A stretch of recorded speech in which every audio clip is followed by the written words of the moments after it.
Oh.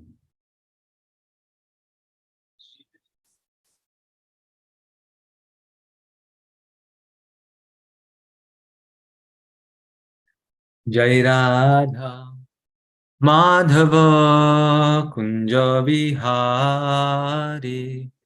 Jai Radha Madhava Kunja Vihari Jaya Gopi Janavallabha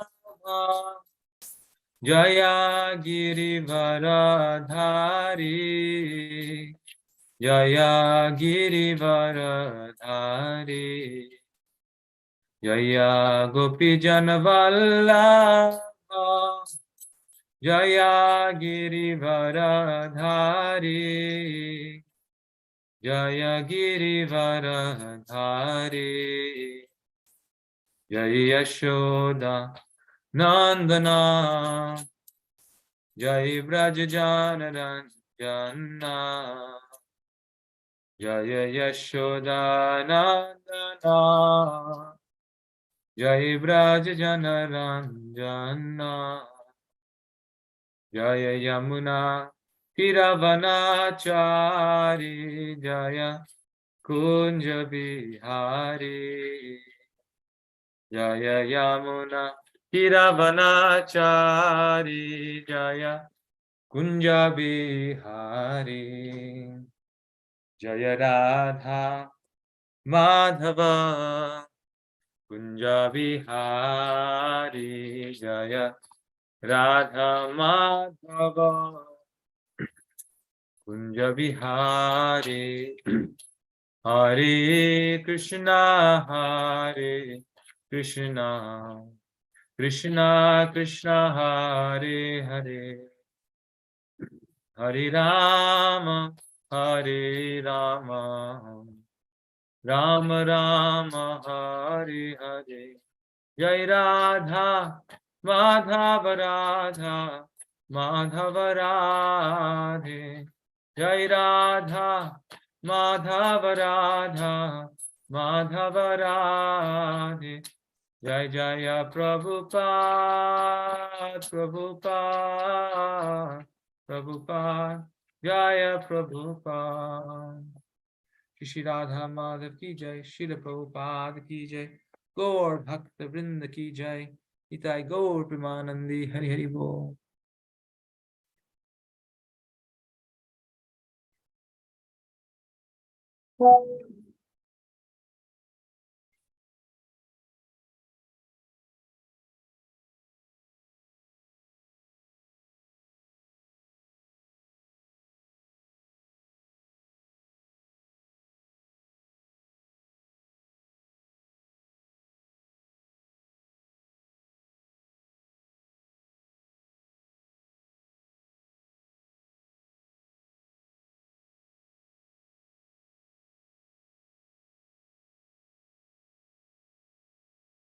Om Namo Bhagavate Vasudevaya. Om Namo Bhagavate Vasudevaya. Om Namo Bhagavate Vasudevaya.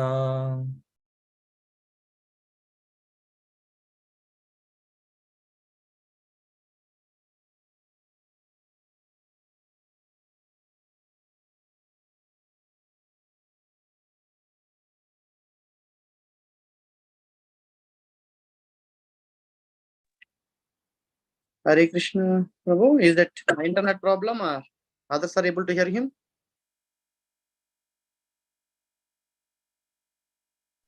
No, Prabhu, I'm not able to hear. Okay. Yeah.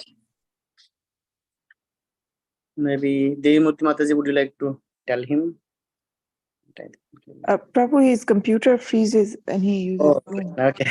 Maybe Okay. he's As long as restarting. he's aware of it, it's good. Okay. Yeah, every time I think during the Bhagavatam classes it happens. Okay. Let me see. Prabhu. Let me check. The message. Okay. We'll wait.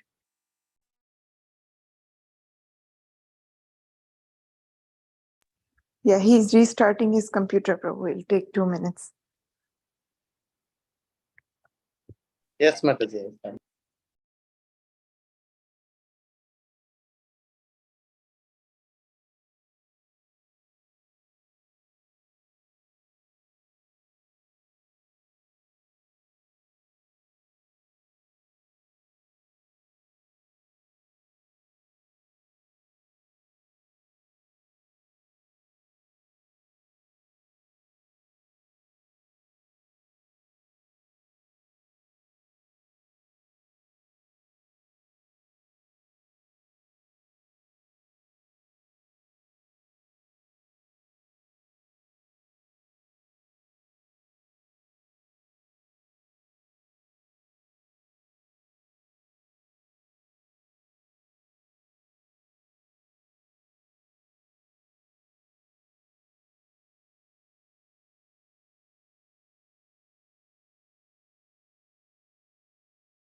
Okay, Hare Krishna, everyone.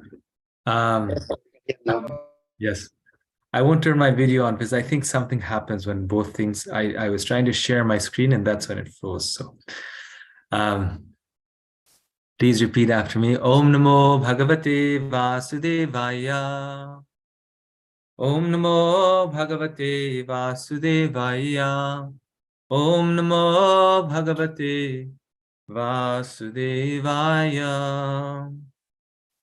So we're reading from Srimad Bhagavatam, Canto 3, Chapter 5, Text 43. Vishvasya Janma Sthiti Samyamarthe. Vishvasya Janma Sthiti Samyamarthe. Kritavatarasya Padambujam Te. Kritavatarasya Padambujam Te. Vrajema Sarve Sharanam Yadisha. Vrajema Sarve Sharanam Yadisha. Smritam Prayachatya Bhayam Swapumsam. Smritam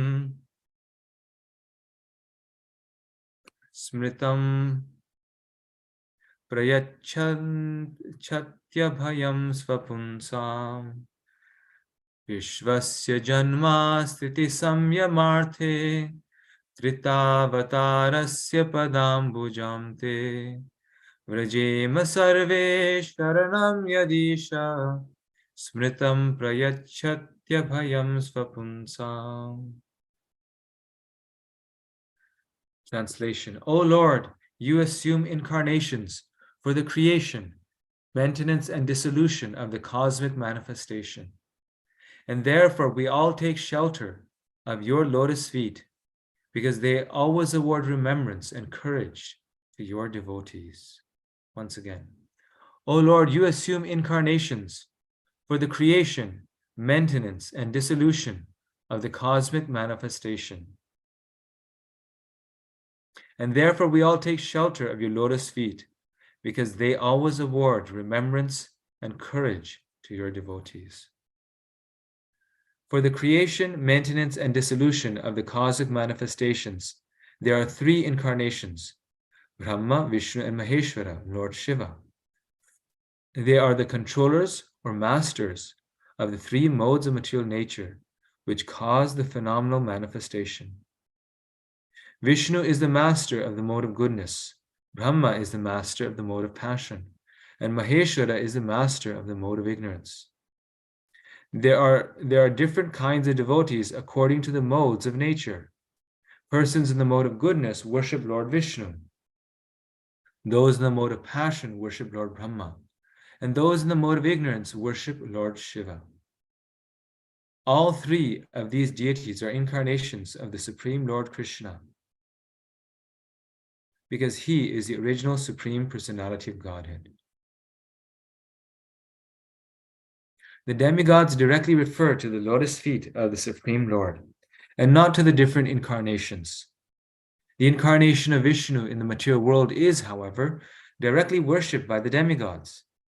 It is learned from various scriptures that the demigods approach Lord Vishnu in the ocean of milk and submit their grievances whenever there is some difficulty in the administration of universal affairs.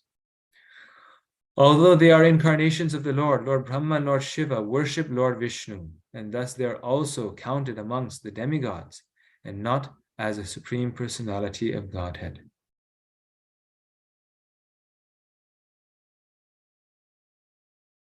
Persons who worship Lord Vishnu are called demigods, and persons who do not do so are called asuras or demons. Vishnu always takes the part of the demigods, but Brahma and Shiva sometimes take the side of the demons. It is not that they become one in interest with them, but sometimes they do something in order to gain control over the demons. Om Gyanam Timarandhasya Gyananjana Shlakaya Chakshurunmilitam Yena Tasmai Shri Gurave Namah Shri Chaitanya Manobhishtam Stapitam Yena Bhutale Swayam Rupa Kadam Mayam Dadati Svapadantikam Vandeham Shri Guru Shri Yuta Padakamalam Shri Gurun Vaishnavangsha Shri Rupam Sagrajatam Sahagana Rugunathan Vitam Tam Sajivam Sadvaitam Savadhutam Parijana Saitam Krishna Chaitanya Devam Shri Radha Krishna Padan Sahagana Lalita Shri Vishakhan Vitansha Vanchakalpa Turubhyascha Kripa Sindhubhyevacha Patitanam Pavnibhyo Vaishnavibhyo Namo Namaha. O Lord, you assume incarnations for the creation, maintenance, and dissolution of the cosmic manifestation, and therefore we all take shelter of your lotus feet, because they always award remembrance and courage to your devotees. So here we see how the devotees of the Lord, whoever they may be, we see the demigods, Haridas Thakur, Srila Prabhupada, whoever they may be, they always take shelter of the lotus feet of the Lord when they are in danger. And this is why we worship Lord Nrsimhadev. It said that whenever a devotee is in danger, if they worship Lord Nrsimhadev, then they become free from all fear. And this is a tangible, a practical experience of devotees. Just recently, I was somewhere and we were all sharing stories of how when we knew someone, or we ourselves, or we knew someone, when we were in danger, then we remember Lord Nrsimhadev, and that danger was removed. So every person in this world needs protection. We say there's 4 needs of human life: eating, sleeping, mating, and defending. Eating, sleeping, mating, and defending. And eating, sleeping, and mating are rather simple. But defending is a very fundamental need of human beings. And we go through so many troubles to find ways of defense on all different levels. We defend ourselves physically by having a nice home, because we want, freedom from, if we have a strong home, then the earthquake won't shift our home. If we have a nice home, then it won't burn down. If we have a nice home in a nice country, then it won't be attacked by weapons. Then we put a security system. This is for physical protection. But then we also do so much for our social protection, our mental protection, emotional protection. Really, marriage is an institution for emotional, social protection. And then we do, things to protect our body, and therefore we exercise so the body does not become ill. But in all these different types of protection, we are, first of all, endeavoring ourselves with great effort and great pains. We're taking great pains to protect ourselves in different ways. And we are trying to use our own mind and intelligence and energy to protect ourselves. But the devotee of the Lord takes protection from a higher source. And that source is Krishna. The devotee depends upon Krishna for their protection. Like the famous katha of Maharaj Ambarish and Durvasa Muni, and how Durvasa Muni was going to burn Ambarish Maharaj with his anger. And he had the mystic power to do so. He had cursed so many people. He could destroy him. He could destroy his future. He could destroy everything about him. And we find people in such powerful positions who can destroy others based on the strength that they have. People like, heads of state or people in positions of power. They may be right or wrong, but if they want something, they can get it done. And they can destroy the other party. So Durvasa Muni was like this, a very powerful mystic yogi. And Ambarish Maharaj is just a king. His strength was nothing in front of Maharaj, in front of Durvasa Muni. But he was a devotee of the Lord. He was an unalloyed devotee of the Lord. So he takes shelter of the lotus feet of Krishna. He takes the Lord's shelter. And when he takes the Lord's shelter, then the Lord himself protects Maharaj Ambarish. There's no power in the world that can destroy Maharaj Ambarish, because the Lord was protecting him. So that is the power of taking shelter of the Lord. When we take shelter of the Lord, then we have his protection at all times. And then the other point here is that we take protection. We are trying to protect ourselves in so many different ways. We are protecting all of our different aspects, but we forget to protect ourselves spiritually, right? We protect ourselves materially, emotionally, socially, our interests, our ego, we protect our reputation. So many aspects of our life we protect, but we don't protect ourselves spiritually. But that is the most important form of protection. Like Prahlad Maharaj says that, my Lord, I'm not afraid of anything in this world. I'm not afraid of your half-man, half-lion incarnation. I am not afraid of my father and his big dagger and his club. I'm not afraid of death. I'm not afraid of anything in this world, but I'm afraid. What am I afraid of? I'm afraid of falling into Maya again. I'm afraid of offending your devotee. And so, oh my Lord, please protect me from these things that I'm afraid of.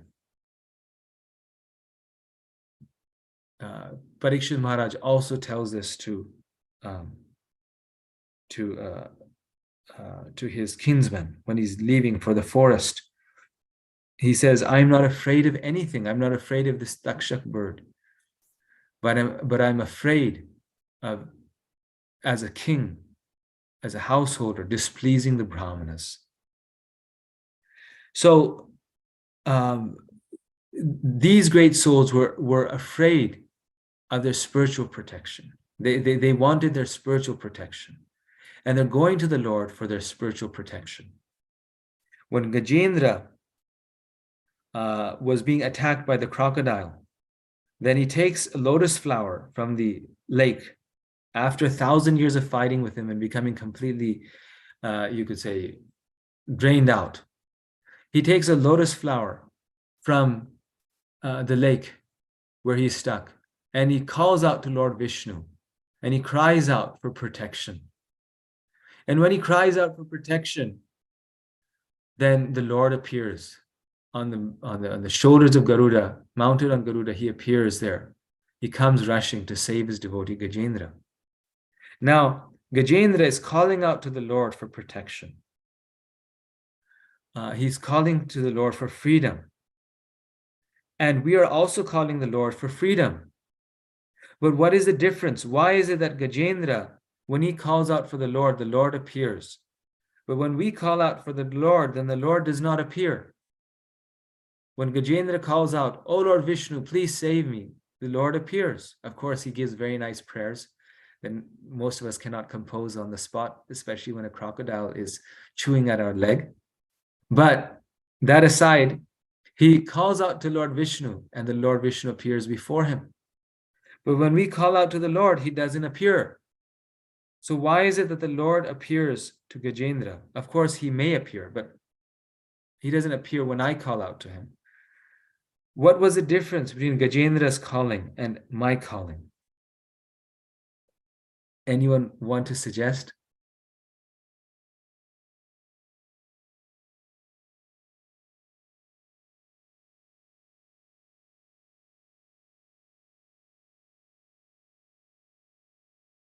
What is the difference between Gajendra's calling out to the Lord and our calling out to the Lord? Why does the Lord appear and protect Gajendra? He incarnates, just like for the demigods. Yes, Prabhu, please go. Sorry.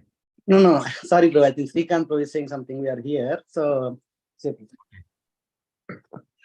I was thinking, Prabhu. I mean, he was completely dependent on the Lord, right? So I mean, there is nothing for his thing. And I was just remembering the Draupadi's case also. The Lord appeared because when she was completely dependent on the Lord's protection, so she was not trying to hold one.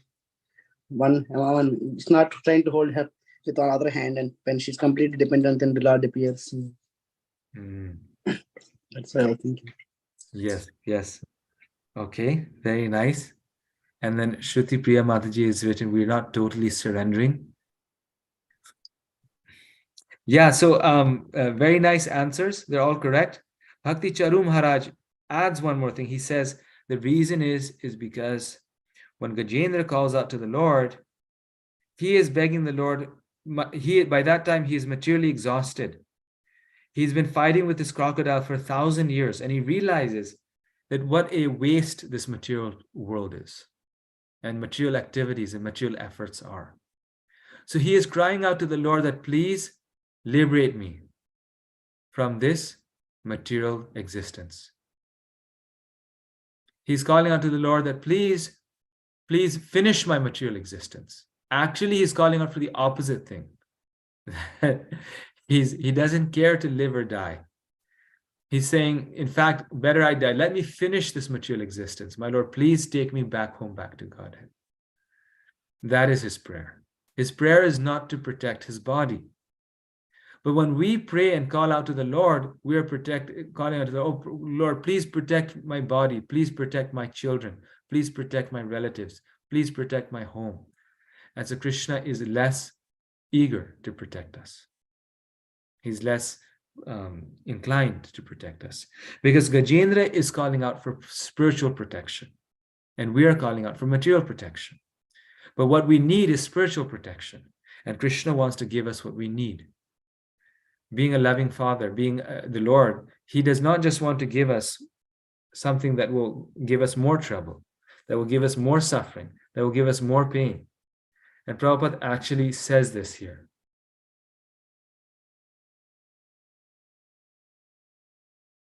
He said this here somewhere.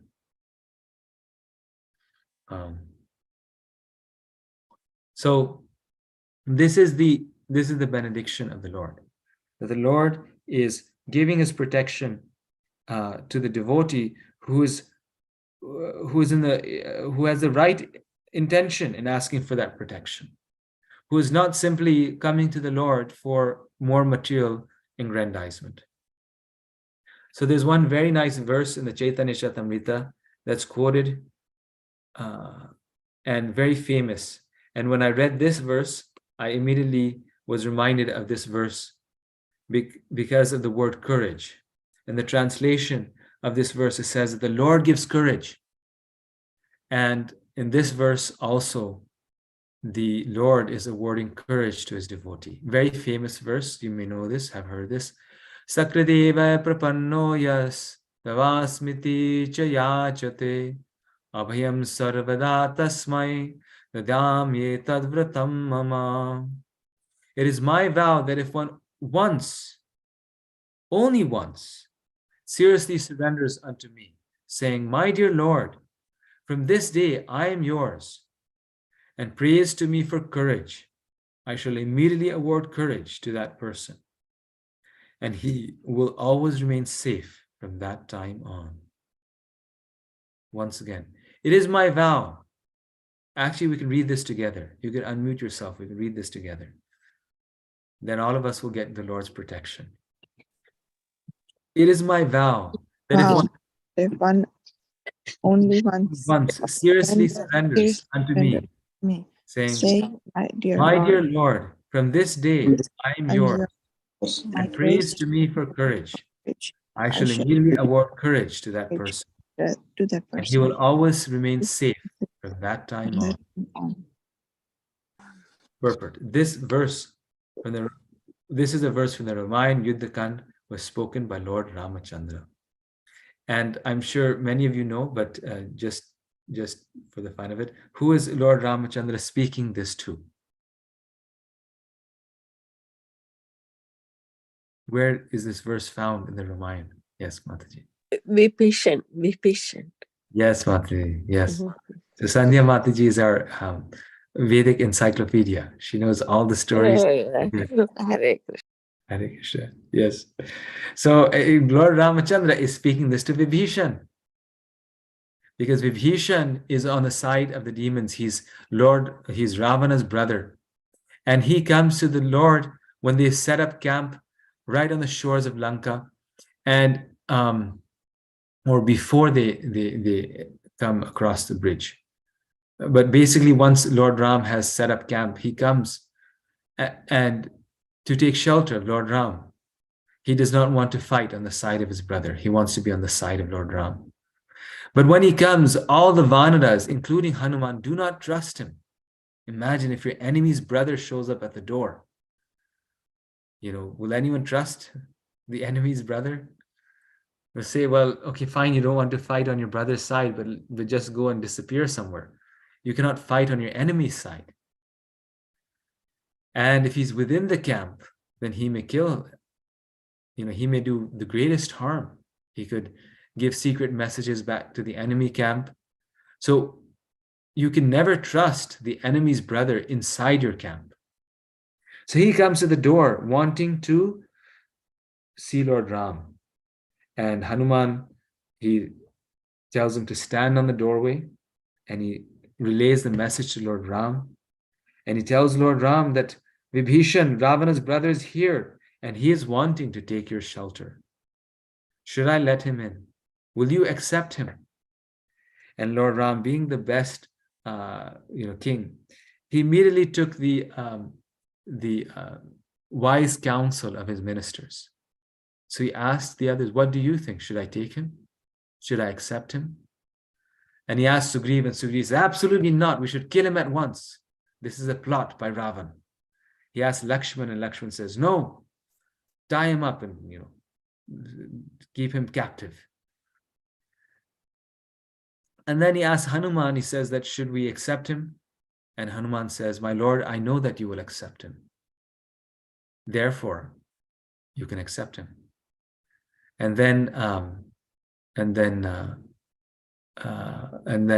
Lord Ramachandra says this very famous verse, Sakradeve prapanno yas.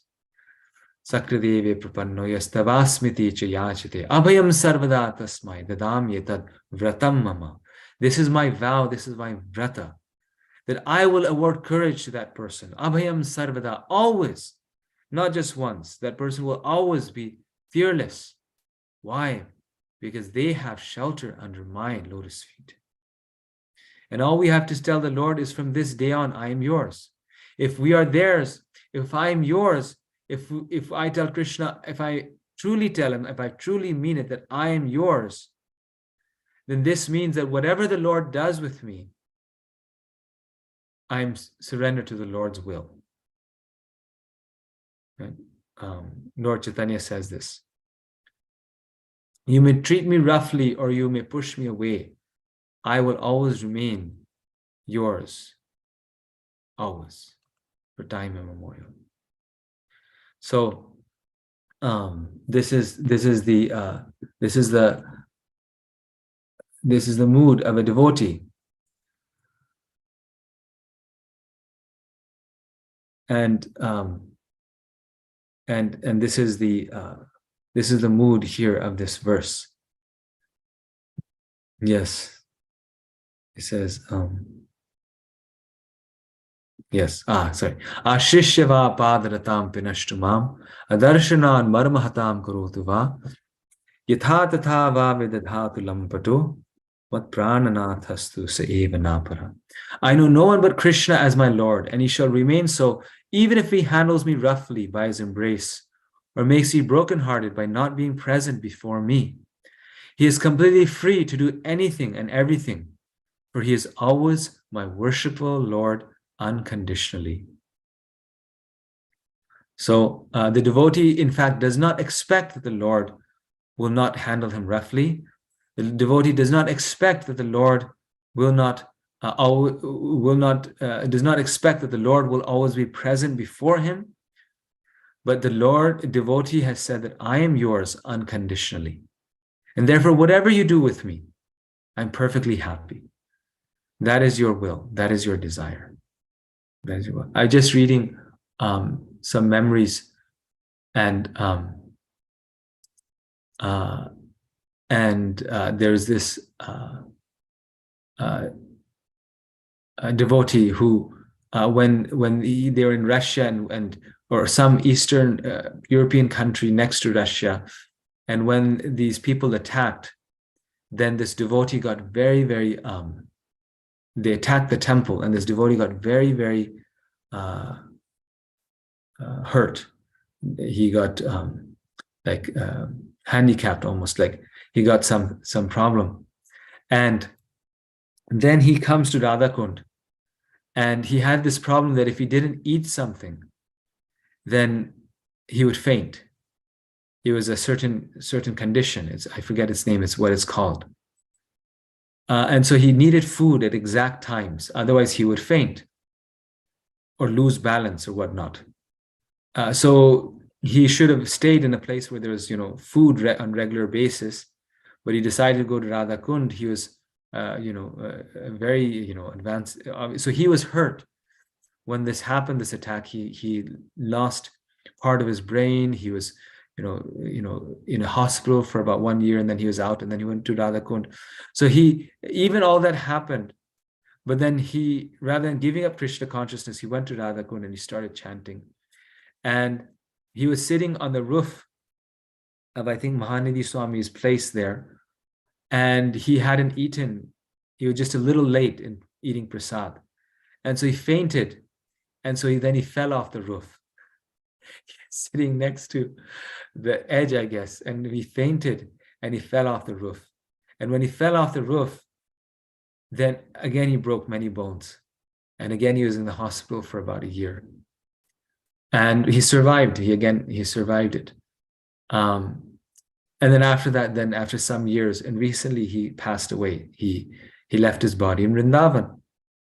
So devotees go through a lot.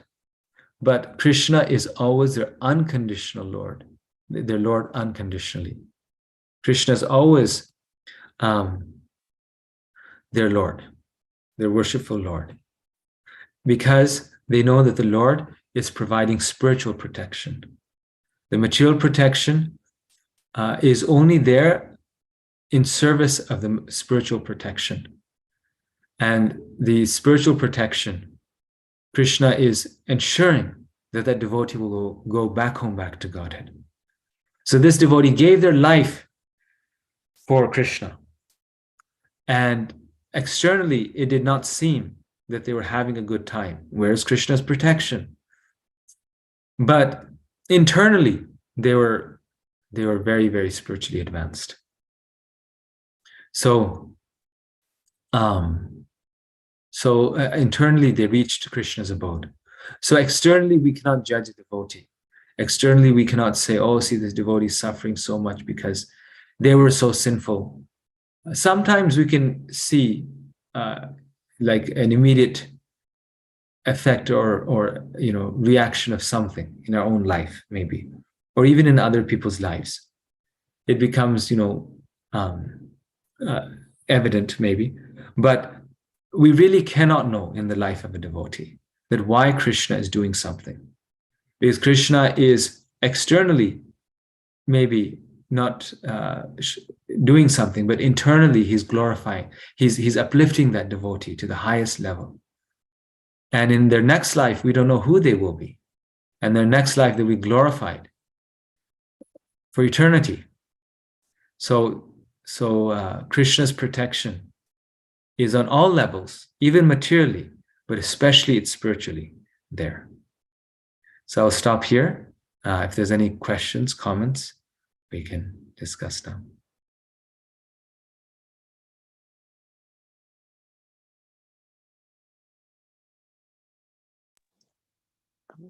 Hare Krishna, Prabhu, please accept my humble obeisances. Hare Krishna. All glories to Srila Prabhupada. As usual, very, very wonderful class, very inspiring and hope-giving class. Thank you very much. And I was thinking, in case of Gajendra's calling out to the Lord, he has also his devotional service from past life in his as an asset. That is that's also going to help. That also is added this thing for his strength for him to call out, and that I thought about that one. Thank you very much, Prabhu. Hare Krishna. Yes, in his previous life, he was king in the Dumna, right? And this is why devotional service is so valuable, because in some life or the other, that's our asset, like you're saying, it's our devotional asset. And the Lord, that devotional life never goes in vain. And it's always there. It's always going to help us. So, it can save us from the greatest type of fear. Just a little advancement on this path can save us from the greatest type of fear. And we see this in Gajendra's case, when he was in a greatly fearful situation. A crocodile was attacking him. Then that devotional service came in handy, and it protected him. He saw Lord Vishnu. How wonderful. So yes. And thank you very much. Thank you very much, Prabhu. And that's why we see that aside from specific examples of causeless devotional, causeless mercy, generally there's some effort behind a devotee getting mercy. Like there's generally, there's not so many shortcuts actually. We see that people, they do the process. And when they perform the process of devotional service, then they get Krishna's mercy. So, Gajendra is able to do this. Why? Because in his previous life, he did great devotional service. Similarly, we see the example of Putana, right? We see Putana, she came as a witch and Krishna made her into his mother. And we see how fortunate, how lucky she was. But she also, in her previous life, she was the wife of Bali Maharaj, a great devotee of the Lord. And she had practiced devotional service in her previous life. But because she had inimical feelings towards Vamandev, who she felt had made her husband penniless, she was just, a little hurt by that. Then she retained that anger, and in her next life, she had to come as Putana. And then Krishna purified and liberated her. So she was already liberated. And then she comes as Putana, one more life as a demoness, and then Krishna fully liberates her. So all these stories, we see that they actually have done devotional service. So we should not feel disheartened that, oh, why Krishna didn't give me just some quick path. Everyone had to work for it, generally speaking. Any other final comment or question? Hare Krishna, Prabhu. Thank you so much for a nice class.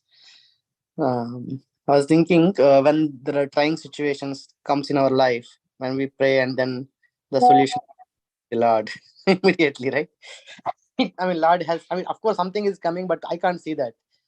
So, I mean, as you said rightly, spiritually, Lord is trying to help us, but we are trying to see the material problem is not getting resolved. So it is continuing to be there. So, how do we not lose patience in that situations and see the Lord's hand, Prabhu? No, that's such a nice question. I was just reading yesterday.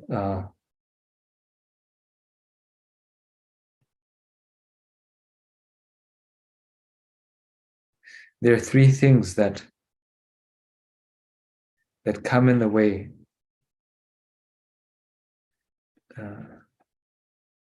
Sorry, I know this is here.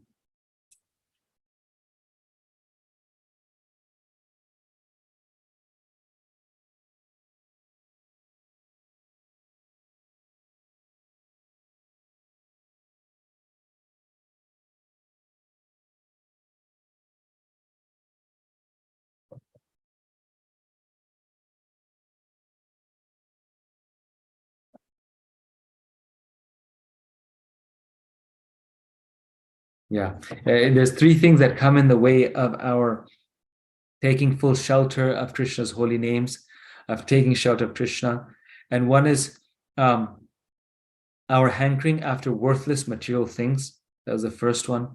The second thing was weakness of heart. And the third was offenses to devotees. Yeah, these are the three things. That attraction for worthless material things. So we're not able to spend our time in spiritual activities, Krishna consciousness, because we have to do material things. We're taking care of material things and having to maintain these material things and spend time with these material things. So, but Bhaktivinoda Thakur says, but they're worthless. And so that is one thing. The second is weakness of heart. And the third is offending devotees, these three things. So, this is why we are thinking in terms of material protection, because we are not taking shelter of Krishna. And especially the second one of these things really struck me, that is the weakness of heart, right? We are still, we know that this is the right path. We know that we're now fully convinced that in material life, there's nothing. It's worthless, right? I mean, actually, like sometimes, especially as a devotee, a person feels a little like almost lost and depressed, because you think, like, what should I aspire for? You know, everything is so useless. You think, what should I aspire for? Everything that I go is like, you know, I won't really, like, at least when you're a non-devotee, you're very ambitious, right? You're like, oh, I'm going to do this and I'm going to do that. And, you know, you have some big ambition. When you become a devotee, that ambition gets ruined. And you think, well, what should I do now? So we know that this material life is worthless and empty, but we don't have the strength to actually do it. The weakness of heart is there. And therefore, and I think it's Bhaktivinoda Thakur's bhajan, he says, I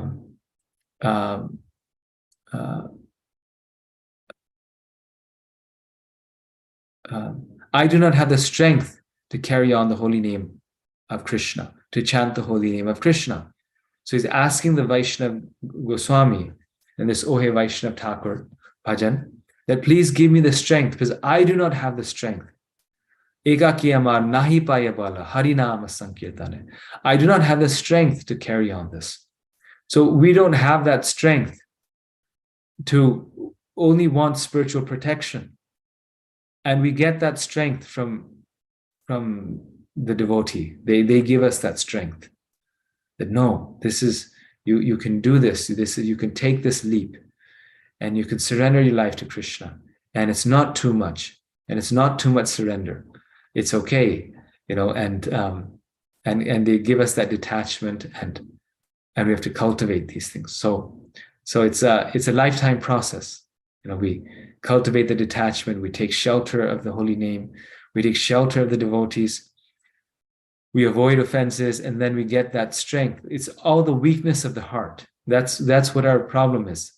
We think, okay, attach it to material things. But in addition to that, it's the weakness of the heart, that we don't have that determination. And that determination is one thing that we can develop. That's the thing that we need to develop. Thank you so much. Yes. Go ahead. Thank you so much, Prabhu. I mean, I was always thinking, we know a lot of things, right? You touched upon that side as well, because that is primarily because of the weakness of heart. So, Yes. Thank you. Thank you. Any other last comment, question?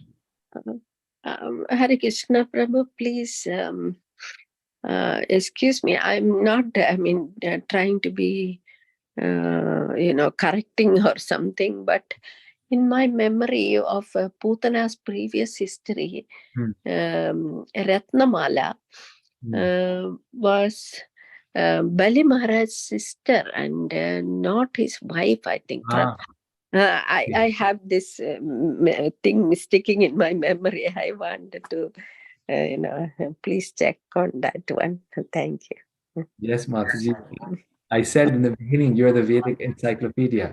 You know the Hare name. Krishna. I didn't mean to, Yes. Hare Krishna. This is the proper application of the PhD. See, my Paul Singer is like, I want to, I'm very bad, Prabhu, such a bad devotee. Because I was curious, actually. And now that you mentioned it, I remember someone else mentioned this to me, and I made that mistake again. So I was actually thinking, like, okay, am I saying this? And I thought, yeah, no, I'm saying it right. But you're right. So it was his sister. So she became angry. She was like, my brother was the king of the three worlds. That one. Yeah, Maharaj, Rampasa Maharaj, was giving a class, and I remembered from. Thank you. Thank you. Thank you, Mataji. All right, so I think we will stop here. It's 8:20. Thank you. Hare Krishna. Srimad Bhagavatam ki Jai. Srila Prabhupada ki Jai. Thank you, Prabhu.